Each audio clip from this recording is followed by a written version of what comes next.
Welcome back and thanks so much for staying with us. I wanted to discuss the police reforms today during the Mashujaa Day celebrations. President William Ruto said that there are some more changes that are coming. Remember, the Special Service Unit was disbanded. That was a unit in the Directorate of Criminal Investigations section of the National Police Service. And to help me discuss this issue, policing the police, I have Demas Kiprono, who is campaign manager, Amnesty International. Welcome to the set, sir. Thank you for having me. And well, of course, on his left is Livingstone Nyando, who is a security sector reforms expert. Karibu sana to the studio. Thank you for having me. And I want to start with you, Demas Kiprono. The president has already shown goodwill that he really wants to reform the police service.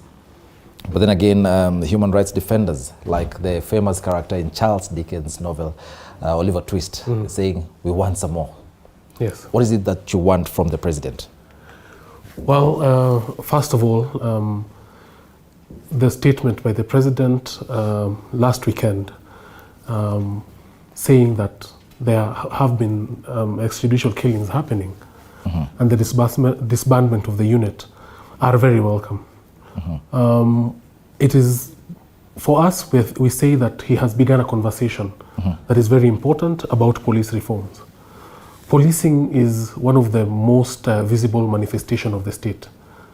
And it is important for any society because it ensures safety and dignity for every citizen. They protect our property, our lives. And so we want a holistic approach to these police reforms.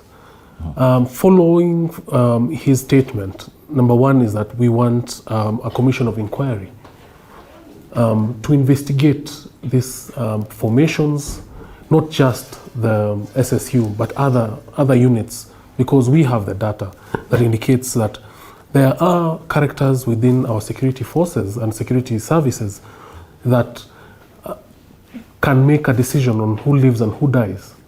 And that is why the cases of people being abducted and never seen again, and people being killed outside the judicially sanctioned mechanisms under the Constitution have been happening. We've seen the Rivayala bodies. We know the infamous case of Willie Kimani. And so what we are saying is that we want more. We want a commission of inquiry. We want investigations to be done against these officers. How many people have died? Who's making these units? Do they have written orders? So there's a lot that needs to be done. Yeah. And what are you proposing? How are you proposing that to take place? So the president has the powers to establish a commission of inquiry into extrajudicial killings and enforced disappearances. Within that, there are other crimes that have happened to Kenyans. For example, torture, abductions, extortion. So that is number one. Number two is that we want the Inspector General of Police, who heads the Internal Affairs Unit, to do thorough investigations in conjunction with IPOA, so that those people who are culpable of killing other Kenyans within the security forces are investigated and prosecuted and punished. It is not enough to disband that unit and redeploy them. What does that mean when they are accused of very vague, very severe things? What does it mean to redeploy them? It means that you're taking a problem to other places. And we have to note that this is not the first disbandment. This happened before. In fact, when the past administration started, the flying squad was removed. And yet it did not stop this unlawful killings from happening. Yeah. So there need to be some really serious now efforts to do that. I want to engage you, Livingstone.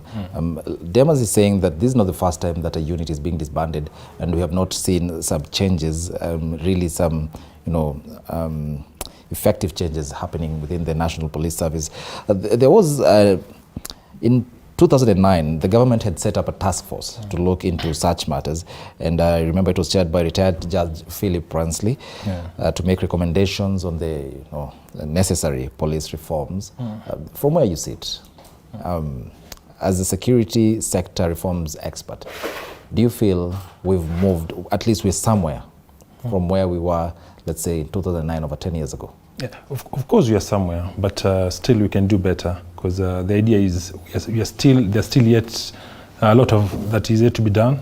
For instance, looking at it, currently the president has appointed someone, Japheth Kome, as the IG, waiting approval by Parliament. Yes. That in itself is against the Constitution, for instance, because when you look at Article 245, says that the National Police Service Commission has to be involved. The National Police Service Commission was not involved. What I'll say is that the DCI who was appointed, they used a better, the process was so better than the appointment of the Japheth Kome, for instance, because that one they had to advertise, people applied, and they were shortlisted, and then the interviews were done, and then the appointment was made by National Police Service. So an outcome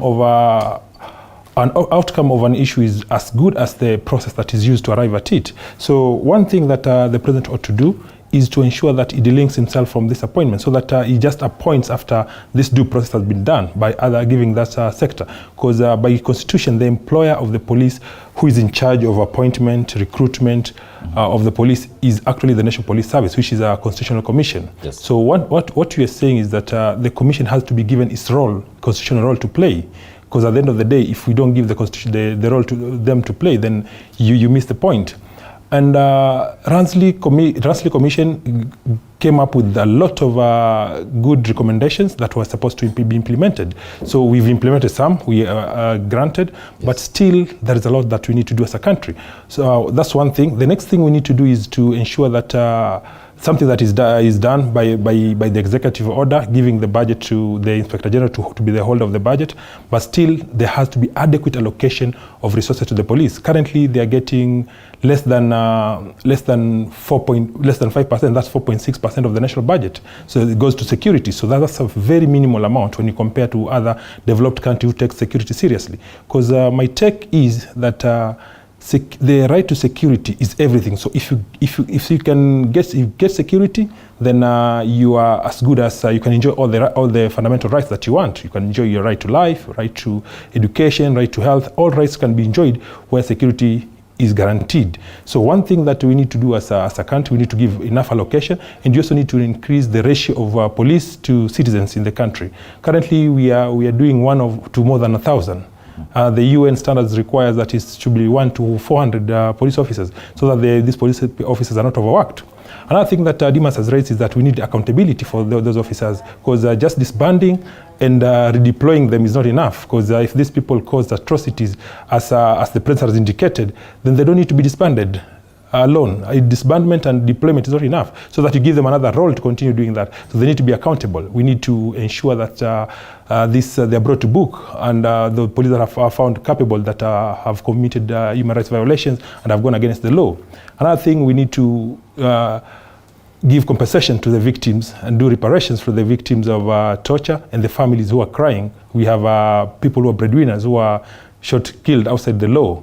And looking at the statistics that we have, like this year alone, up to end of September, we have 179 cases of police brutality. And those are police brutality, 179 cases. Out of those, 65 have been killed extrajudicially by our state security. So looking at that, that's a big number. And those are families that are now crying for justice. So we need to do more still. People need to be guaranteed, so that the police do not become the investigators, the prosecutors, and the judges, and they also become the executioners. So you cannot serve all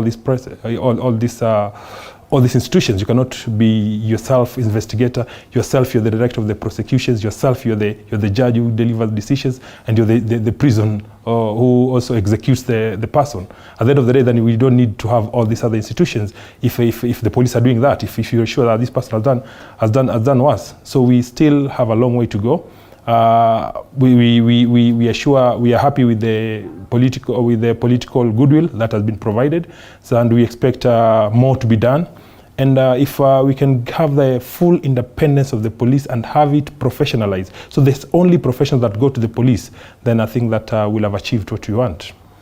Well, Livingston, I want to bring something here that the president has continuously talked about, and I think Demas has also mentioned it, the issue of bodies being dumped in River Yala. Do you think it was really wise to really throw a blanket condemnation on a whole unit, and probably the other people doing these heinous crimes who probably now will have a field day thinking that everyone now, all eyes are concentrated on the SSU or any other unit within the police service, and now they're out there now keeping on what they're doing. So the role of the government through the police is to protect us, to make sure that you're safe. So if you're killed today and the police do not tell us who has killed you, then the answer is simple. Then they're culpable. So that's the reason that we actually put the blame on the police is because that's their duty. That's their sole cardinal duty, that to protect us, lives and property. And that's what they've sworn to do. That's what they're employed to do. That's what they're paid to do. So if they fail to do that, then they should tell us we can't do this role, we are quitting, and let other people come and do it. But as long as they are there, then we'll have to hold them accountable to the highest standard, because we've given them all the resources they require. We've given them the guns, we've given them, like in Kenya, we have a forensic lab, state of art, with all the departments that they have. We have government chemists that they can do. So we've trained them. There are people, they've been trained inside and outside the country. So we have experts in the police service who are supposed to actually go out, investigate this case, and bring us the culprits and produce them to the court so that justice can be rendered. But if they fail to do that, then they are accountable, and they need to tell us who has done it in the first place. That's why we hold them accountable. Well, Demas, you work in an international organization. Kenya inherited its current security structure from the British colonial government, and it has remained the same, let's say, for the past 50 years. From your experience working in an international organization, what are the international best practices? What do you think should be done to actually reform the police service? So first of all, it's important to remember that when we got independence, we had this framework already established, right? And you're right to point out that it came from our colonial masters. But think about it. The colonial masters came here to do what? They did not come here to serve us. They came here to exploit us. And so the way we inherited the laws and the structures and even the attitude was an attitude of exploitation. It was not an attitude of enriching, empowering the society. People forget that, for example, Kenyan society was very similar to what we call apartheid, where you needed a pass to move. There were specific areas for white people, for Asians, and then for the natives. So be that as it may, we now have a country that is led by us. We have a new constitution that says that policing needs to be accountable, human rights friendly, and professional. And under that framework of the constitution, we have an oversight body that looks into police excesses. We have the National Police Service Commission that deals with their human resource, their pay, and their welfare. We also have the Internal Affairs Unit under the Inspector General that does internal investigations to ensure that officers are doing well. I had mentioned the oversight body, which is the IPOA, which is to investigate and prosecute. So we have all this ecosystem of institutions that look at policing to ensure that policing is good. And from an international point of view, Kenyan laws are almost perfect. It is how we execute these laws. Most countries in Africa, for example, do not have an oversight mechanism where any person can go and say that I was wronged by an officer, and then an investigation is happening. And for example, you had mentioned about where are we in this police reform journey. I must admit that we have moved forward. The police officers are more friendly. There's better community policing. There's gender sensitivity. We have increased the ratio. We have more officers serving us. They are treated better. We have equipped them. And one thing we are seeing is that this has not necessarily translated into a reduction of unlawful acts by the police. And what, for example, we have been saying as an organization is that there could be a failure to act within the state or a policy of extrajudicial killing. And what the president has said means that there could be a unit that was created specifically for certain things. And now I'm using his words. Okay. So there could be, and so we think that is an entry point into saying that is the last time that such things would happen, and we move to an era where policing abides by the law, where you are only condemned to die if a judge decides, or if you are threatening another person's life. We have the second schedule of the National Police Service Act, and which also aligns with the international basic principles on use of force and firearms. And a police officer is only supposed to kill someone if that person is threatening that officer's life or other people's lives, right? Yep. And so there is no room for extrajudicial killing. There's no room for these things that we hear, that an officer picks up someone and then walks around with them for a while, they are put into a pro box, and then they end up dead. That has to stop. And it's important that you mentioned that we have good laws. The issue is implementing them. Yes. You've talked about a very important aspect of our new constitution, the National Police Service Commission. Yes. You say it deals with issues of human resource. Yes. There was a case, I won't mention names, a very senior police officer implicated in some serious fraud, but no junior officer could actually effect an arrest. And all the junior officers were waiting to see if his boss, who's the only person qualified to question the said police officer, will take action. So what happens in such a situation? Because now there's also the issue of hierarchy in the police service, and everyone is protecting their bread and butter. I'll answer your question by rewinding our journey to police reform. You remember we had police vetting that vetted almost all officers. And at some point they had to do the vetting on camera, especially when they started dealing with traffic officers, because it revealed a systemic and a well-oiled machine of extortion and illegal activities. Through that process, many officers were laid off.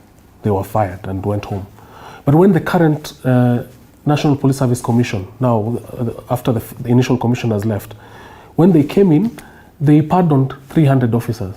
And that's how they started their work. They said, now we don't want to be confrontational, we want to work together.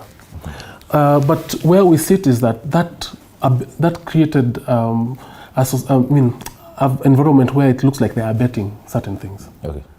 Now, someone like Miguna has come back after several court orders, some directed to police bosses, were ignored. What should happen? And I'm tying this with your question that the junior officers were seeing that senior officers appear untouched. And so through the action by the head of state, who has said that illegal activities must stop, we are saying that no, there is no sacred lamb. If the Inspector General disobeys a court order, there are laws for contempt of court, and they should find themselves behind bars. But who will affect the arrest is a very difficult question. Yeah. Well, thank you for that. Livingstone, yes. We're talking about the reforms here, and I want to shoot that same question to you. We have the laws, everything is there, cast in stone, if I can put it that way. Yeah. But then again, the people to implement it, and these are people who are mandated with maintaining law and order. The first thing is law, then order. The people who are supposed to maintain law and order cannot implement the same law. From where you sit as a security reforms expert, what do you think should be done moving forward? I think people should follow the law, the Constitution, and the Constitution is the supreme law of the land. And the beauty with our Constitution is that when you look at Article 3, it says everybody has a duty to respect, uphold, and defend the Constitution. So when say everybody, including the police officers, so where you see a violation, then you are supposed to to uphold that, to defend the Constitution. Where you see the Constitution being violated, you're supposed to defend it. And you're supposed to ensure that you follow and uphold that Constitution. So you actually, currently, the law allows someone to be held individually capable. Before, it was only on command responsibility. So now it's on both command and individual responsibility. So you are not supposed to even obey illegal orders as a police officer. If you obey illegal orders, then you'll have to, at one given time, the law will catch up with you. That's the reason. So if you feel like this is an order that is illegal, then you don't need to obey it. And in Kenya, we are lucky. We have also Witness Protection Agency that's supposed to protect those kind of witnesses. If you feel your life is threatened, we have other agencies that are supposed to also to protect you. We have Kenya National Human Rights Commission. That's a constitutional commission that you can run to. We have IPOA, Independent Police Oversight Authority. So they are actually commissions that are there that are established by the Constitution that are supposed to protect you, so that you can be protected. There is also ombudsman, the Commission for Administration of Justice, for instance. So you can go to court, for instance. We've had officers going to court where they've had altercation with their bosses, and the court has rendered a judgment in their favor. So we have everything to back us. So you don't need to just obey an illegal order if you feel this is not illegal. So you're supposed to uphold the law. As long as you're doing whatever you're doing is within the legal confines, within the law, then you don't need to be worried. But you only get worried when you are cutting shortcuts. And that's where the problem comes. So we need people with integrity. That's why we are pushing to have, during recruitment, you have people with integrity joining the police service. And the challenge we also have is that other constitutional commission, like National Police Service Commission, do not know their mandate. Sometimes they leave their mandate, to just be overtaken by others. For instance, the appointments that have been done to replace the DCI, for instance.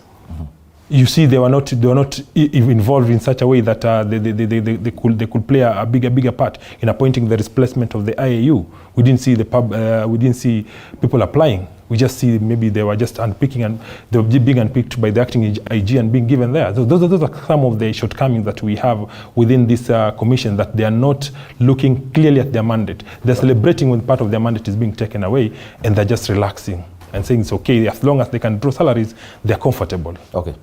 Well, thank you, Livingstone Nyando, for that. We're talking about policing the police service. And in the studio, I have Demas Kiprono, who's a campaign manager at the Amnesty International, and Livingstone Nyando, who's a security reforms expert. I want us to take a very, very short break. And remember, you can be part of this discussion by SMSing us live on 22047. I want us to take a very, very short break. We'll be back. Don't go away.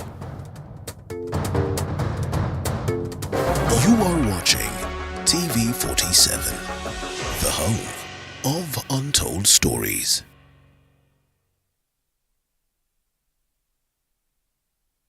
Want to know the meaning of a soft life?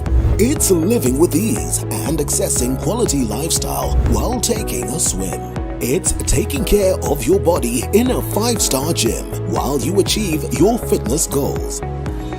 It's living in a serene and quiet neighborhood. It's about staying in a place with spacious driveways and ample parking.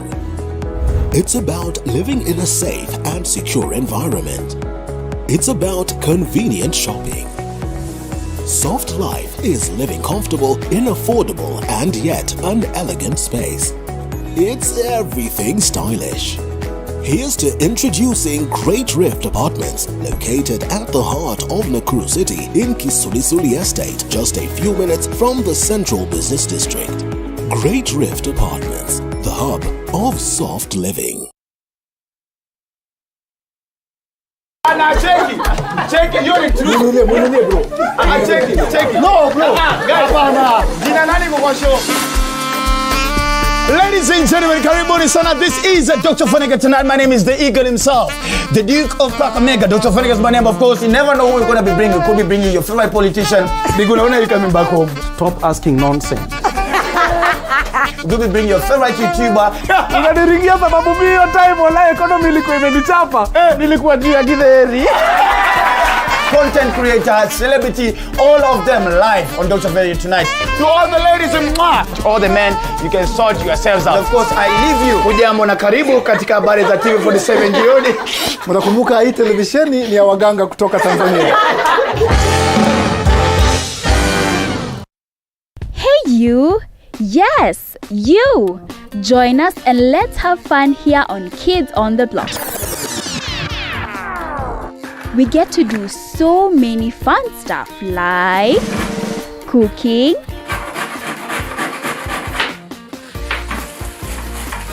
dancing,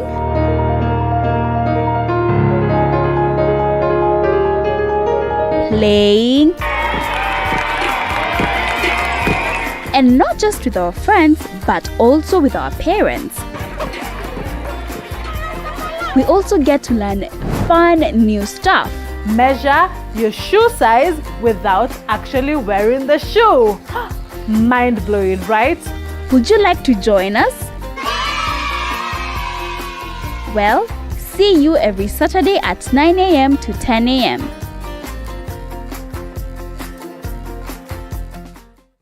You are watching TV47, the home of untold stories.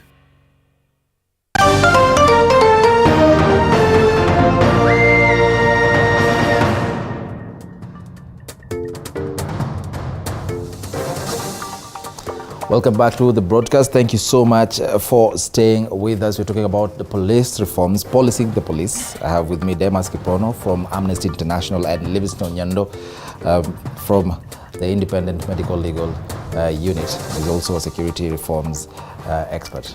I want to come back with this question to you. From where you sit, do you think the way the IG is being replaced is actually legal? Yes, so initially when the National Police Service was established under the new constitution, the law required the National Police Service Commission to announce a vacancy, Yes. to call interviews, to pick, to interview, to shortlist interview, and then pick names and forward it to the president. And that's what happened when IG Kimayo was the Attorney General, the Inspector General of Police initially. Yes. In 2014, December, we had the Security Laws Amendments Act, which amended a raft of laws. And there was a challenge to this led by CODE, Kenya National Commission on Human Rights, and other civil society organizations. We challenged some parts of the law, including that part that now gave the president exclusive powers to appoint the Inspector General. Unfortunately, this is a case in which I was counsel representing the Kenya National Commission on Human Rights then. Unfortunately, that part survived, which means that as the law stands right now, the president chooses the Inspector General and then Parliament vets. Okay. Ideally, in an ideal world, it should have been the National Police Service Commission doing the interviews, then forwarding the names to the president. Well, that's quite interesting. And if Mr. Kirono forgot to say that the case was appealed and is currently at the Court of Appeal. Okay. And because people are challenging that because the illegality based, is being an unconstitutional way that the president is using, and currently the council is there. We're still waiting for the outcome to be given the date of the same to sit, and that's where also some institutions fail on their responsibility on ensuring that the constitution is followed to the latter. Yeah. Well, and I want to stay with you, Livingstone. There's the issue of politicization of the police force. The Deputy President, Rigathi Gachagua, has time and again spoken about the officers from the Directorate of Criminal Investigations allegedly harassing him. He's spoken about it openly.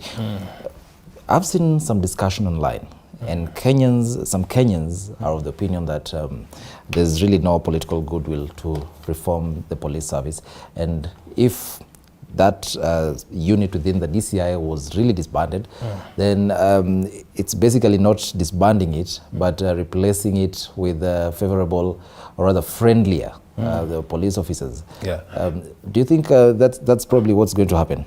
It is, Because as you said it very well, the politicization of the police or the security sector, for instance, and that's what is also happening currently. Because if you have like the next IG being appointed by politicians, meaning that the president is a politician who is picking the IG, and the people to approve the IG are the members of parliament who are politicians. So when this person is appointed by politicians, solely by politicians, and no any other person, where will he be reporting to? Where will be his allegiance to? So his allegiance will be to the politicians who appointed him at the end of the day.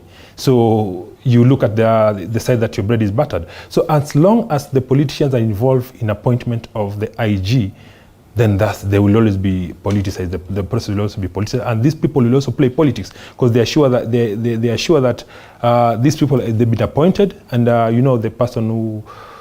The one of the piper is the one who calls the tune. So at the end of the day, that's where the challenge is. So if we can stop politicians from the appointment of this and leave it solely to the National Police Service Commission, and they do it professionally the way they've done in the process of the appointing of the DCI director, then I think this person will be coming in knowing that I've been appointed in a competitive way, so that the present role is just nominal. Just the way his role in appointing of the Chief Justice and other High Court judges is nominal. You're just given the names after a thorough process that have been done by the commission, the Judicial Service Commission. The same way the National Police Service Commission should actually be able to do their work. They should report to duty and stop being absent and ensure that they do their mandate as required by the law. That way, it will be easy. But as long as we leave the appointment of the police to the hands of politicians, then the process will always be politicized, and the people coming on board will serve their political masters. I think if you look at the National Police Service and how it is established under the Constitution, it is very clear that the Inspector General should be independent and apolitical. One thing that we were campaigning for over the last 10 years is the awarding of the Inspector General of the authority to incur expenses, to be an accounting officer. Okay.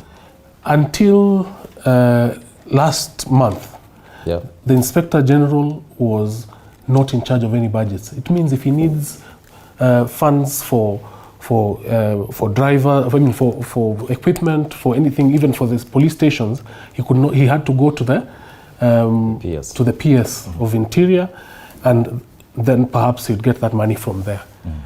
And that is what we saw was interfering with the independence of the police.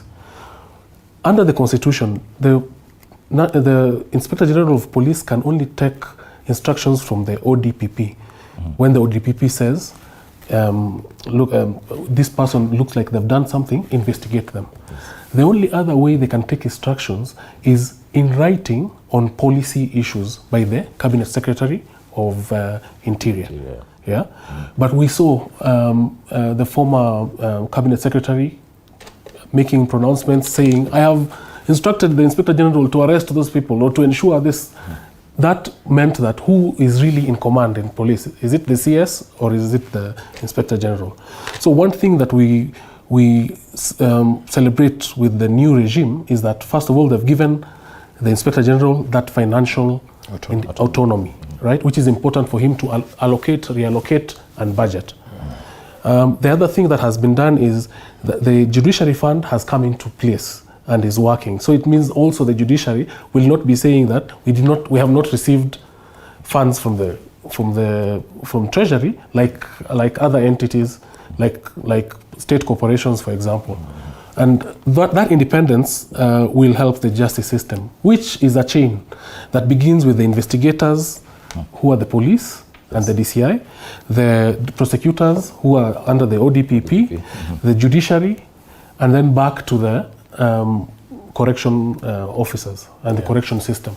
And all of these have to work together so that police have been saying that sometimes we have to do extrajudicial killings because when you arrest these people, they'll be out on bond the following week. And then what do you do?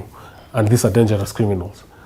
That is not a justification. We have to follow the law, and all these institutions have to step up. All of them. Okay. Yeah. The Willy Kimani case really showed us how the system works and how sometimes, first of all, justice takes too long, right? Yes. That the journey towards accountability is difficult, especially for the families. There were pictures of the father in court, sometimes looking like he was alone. He was fortunate because the Law Society of Kenya had lost someone also. Willie Kimani was a lawyer, his client and the driver. So the interest of the Law Society, the profile of Willie Kimani having worked for international organization helped in that case. But if it was Awanjiko, would the outcome be the same? And someone watching, Josiah Kioko is asking a very interesting question. The human rights agencies now want a judicial and parliamentary commission of inquiry to be established to investigate extortion, abductions, kidnappings, torture, extrajudicial killings. His question is asking, will the families of victims of enforced disappearances and extrajudicial killings be allowed to participate in such commission of inquiry? Definitely. They must. They are stakeholders. In fact, one of the most important stakeholders in such a discussion. They must. Within the spirit of participation of the people under Article 10. And the basic structure of any inquiry is that you have to talk to the people who are affected the most. Yeah, so they will. And as a civil society who work with the victims will be there to ensure that they're there. Well, Livingstone, do you think it helped matters to have civilians play a very, very critical role in police reforms? I'm talking about the National Police Service Commission. I remember there was a lot of resistance when Kavuludi, who headed the first commission, and he was, a lot of threats were directed his way. There's IPOA. Do you think it has helped matters to have civilians in such very, very important institutions? Yeah, very, very important, because when they come over, they see things in different angle. And mostly the role of National Police Service Commission is the employer of the police. The people who are supposed to be looking at the welfare of the police, the people who are supposed to be looking at the recruitment, and they have constitutional role to recruit the members of the police. So they can only delegate that power. Based on their capacity, we can decide we delegate this power to IG. We delegate this power to this institution to assist us in doing the work, but that's their sole responsibility. So civilians play a good role, because at the end of the day, these security officers, they work for who? They work for civilians. We are the stakeholders at the end of the day, so they are supposed to be there so that they can also provide their expertise. And it gives also other sectors in place. That's why even the Judicial Service Commission does not have only lawyers alone. It has also non-lawyers sitting there as members, as commissioners. So at the end of the day, you need people from different backgrounds, different expertise to provide that oversight that is required. Yeah, so it's important. Yes. On that point, you had mentioned about our colonial history. Yes. And what I said is that the system at that time was designed to extract and take it back to the colonial master or to the empire. When we got independence, we did not recalibrate policing from that. We changed that to policing that is meant to protect the regime, not the people of Kenya. Yes. Right? So there's that concept of regime policing, whereby if you are against the government, the police will find a way or find a reason to ensure that you don't hold rallies, interfere with your communications. You would find yourself being charged with things you do not do, or at worst, you disappear or are killed, right? Under the new constitution, it contemplated a system, and that's where the recalibration happened.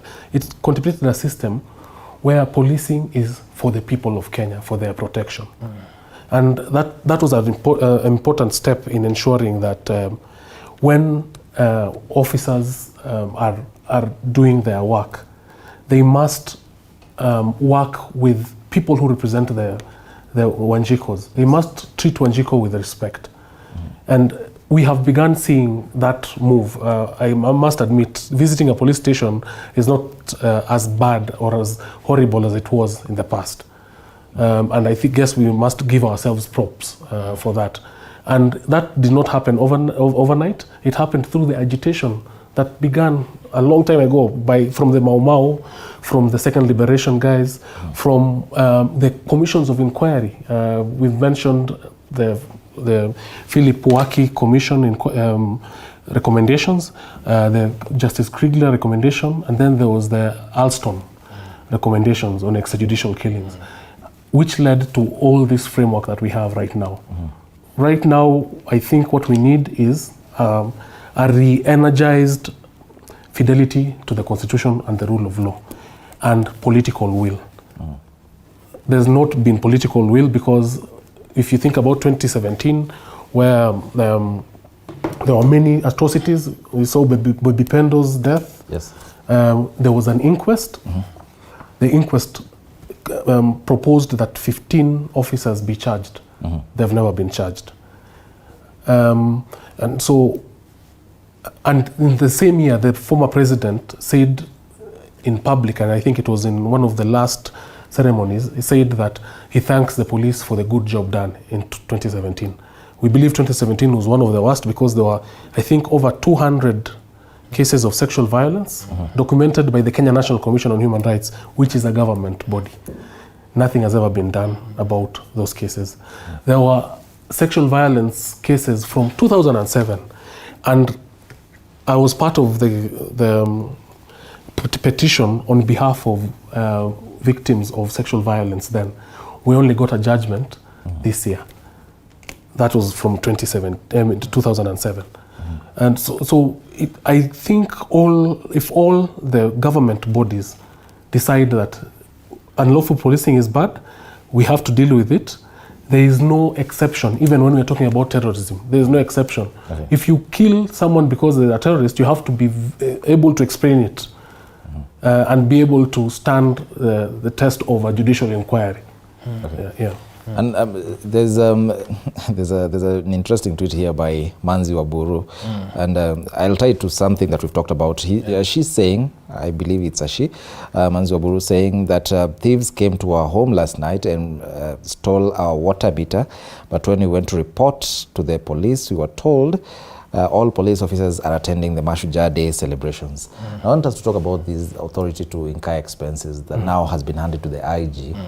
Do you think now that is going to finish, or rather deal a blow to the cases of you go to report a case in a police station and you ask for maybe 5,000 shillings for mafuta ya gari?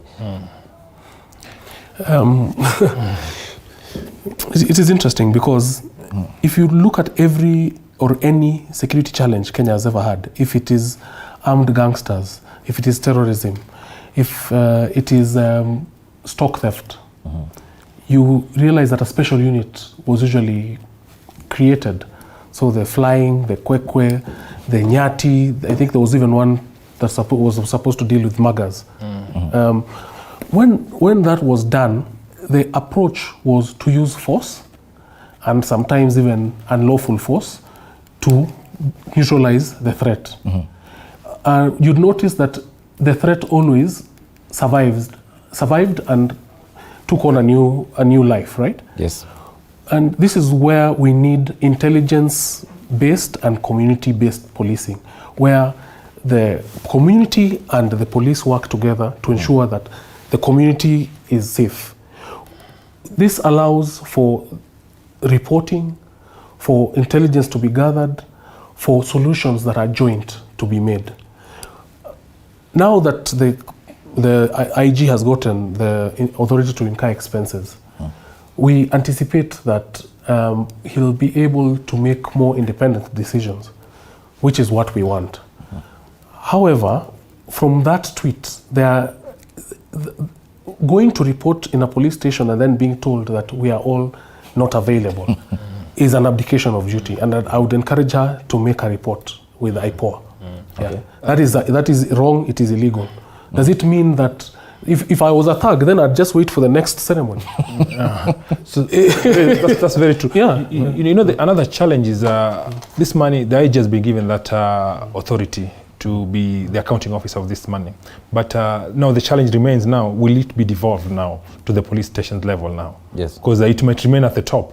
It will remain at the vigilance house. So if it's not going to be devolved, then that's another problem. So this money has to be devolved to actually to the police station where services are being rendered, for instance, because that's where the contact between the citizen and the police happens. That's where you report. because in a police station. And that also should also give you a sense that we need increased number of police stations, for instance. Currently, the OCS is being called a ward commander. That means each and every ward, we are required to have an OCS. We have required to have a police station in each and every ward. But that's not the case. We have about 1,200 police stations compared to number of wards that we have. We have more than 1,500 wards. So we have more MCAs than more number of OCSs that are around. And that should not be the case. So we are prioritizing politics over security as a country. So that's another angle we need to look at. So that if we put resources, then these resources have to be devolved so that each and every police station, we are sure that this police station has 200,000 shillings this month and this amount is itemized. We know that this amount is for fuel is 40,000, for instance. For photocopies of P3 forms is maybe 10,000. For feeding the prisoners who have been arrested there is this amount of money. So that where they are facing challenges, the community is also able to come in through community policing and say, a police officer got this number of amount, how do we supplement this? Because they know the amount. But if they don't know how much amount the police station earns, then there's no way the community can come in and supplement, because that's the essence of the community policing, that we see the strength of where the police, as we collaborate with the police, we see what kind of resources we can provide, including human resource, that we can assist the police, we can give information to the police, we can be able to work together to come up with solutions to tackle crime within our area, to prevent and to tackle them before they happen, to be proactive on that matter. And that requires resources, and those resources have to be devolved to the grassroots, to the levels of police station level. So that's where that's where all action happens at the end of the day. Livingston, let's flip the coin. A very interesting observation here by Ken Kirui, and I believe he's a police officer. He's saying the morale of the service is also very low due to unsympathetic public and poor pay structures. Members of the public do not appreciate some of the good work that we police officers do. At Police Reforms Working Group, one of the our pillars is police welfare, and we will be able to push for the police welfare. And one of the things that the National Police Service Commission was not doing well was when they stopped the increment of salaries of constable graduates, because we have 1,333 police constables who are graduates, who have degrees. That's how learned our police officers are. But they brought that morale down when they refused to increase their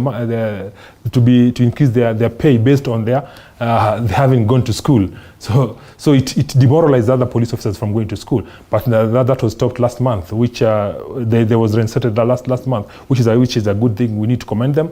But that should not have happened in the first place, because that means there are people who stopped going to school based on them stopping their increment based on their academic qualifications. So looking at it, police are working long hours. That's why I was coming up with the issue of how about complementing the budget, increasing the budget so that they can recruit more officers to assist the police officers. How about reducing the wastage of police officers? For instance, why should police officers go and go to private buildings, for instance, to go and guard private buildings, for instance? Why can't they use the normal guards that they can hire, the private guards, instead of using the police officers? Why should one politicians have like 5-6 bodyguards, for instance? Why should the police officers be used to escort money, for instance, to a bank, for instance? Those are the misusing of the police, because they're not doing their cardinal work of protecting citizens, but they're doing private work at the end of the day. So those are factors that we need to look at on reducing that workload in the police officers. Because when you do that, you remain with few officers that you overwork at the end of the day in a given police station. So we need to have police doing their main primary mandate of protecting citizens of Kenya and not protecting private individuals and private businesses. So private businesses should hire private guards to assist them. And let me just stay with you on that just a bit. I remember last year, Charles Owino, who was the police spokesperson then, said that police officers with C+ often go to school and come back asking for promotions. And his arguing was that only a certain number of police officers can be promoted. So don't you think also the National Police Service is really working a tightrope here. You really want your police officers to increase their knowledge, but also there's career stagnation that also has to be checked. You might remain a police constable, that's the lowest rank, but still earn better money based on your level of education. And you might be sent to, because based on your knowledge, you might be sent to go and tackle very complicated crimes, because you'll be able to bust those crimes based on the knowledge you have. If you are a criminologist, you have a degree in criminology, and a police constable, you're able to assist in investigations of those cases, and you're able to apprehend suspects easily. So by having education is very important. So you might not be promoted as a rank, but you might also get a better package based on the government policies that pays based on your level of education. So at the end of the day, they can be better utilized when they've gone to school than when they've not gone to school at the end of the day. To add to that, I think it's, now I'm addressing Korir, who you said perhaps is an officer, is that we should understand that policing is a novel profession, a profession that requires people to apply their judgment, their knowledge. And it's also one, unlike others, that requires them sometimes to risk their lives in order to save others. And so I'm urging for a shift in thought about policing. We need to respect policing even as citizens. I respect police officers, and police officers have saved my life in, I think, 2 very specific situations that I remember. And so I know that police officers must be treated with respect by Kenyans, by the government, and even by their bosses. And we are urging for police welfare. What does this mean? This means better housing, better pay, and better mental health. Okay. The police sometimes are the ones who pick up bodies from roads. They also sometimes act like psychologists, because if a woman comes and says that my husband has beaten me, and then as a scuffle ensues, they have to deal with that. They also deal with very grave situations, situations of rape, defilement, murder, you understand? And that, coupled by the nature of the force where you need to be tough, and then it's a hierarchical thing where you have to take the orders of your senior and so on and so forth. It's very hard to share with that senior that you are undergoing distress. And we've seen in the last 2 years, 2 or 3 years, that the cases of suicide and murder-suicide by police officers have gone up. And this is because they are stressed, they are overstretched. Most of them usually say that they have loans all over. And one of the reasons that people say that sometimes officers involve themselves in crime or extortion is to complement their pay. But does this mean that once we increase the pay of officers, that other things will stop happening? And so we are urging the National Police Service Commission to take their work seriously, the government of Kenya to also support policing adequately, and also not use police. I think the current regime has seen the effects of when the regime uses the police as an instrument. And when, this is now an allegation, they used to allege that whenever you want to oppose something, a case is activated somewhere. That should not be the case. Well, and on that issue of police, we cannot trivialize the issue of police being stressed, especially on the issues like handling dead bodies. And I know Livingstone from IMLO here would like to talk about the Coroner's Act. I know you're itching to talk about it, but that's a topic for another day. In the interest of time, we can't do that. Thank you so much, gentlemen, for gracing this show tonight. We don't take it lightly. Asante sana. Thanks for having us. Thank you very much. Well, and thank you to viewer for watching Policing the Police right here on TV47, the home of Untold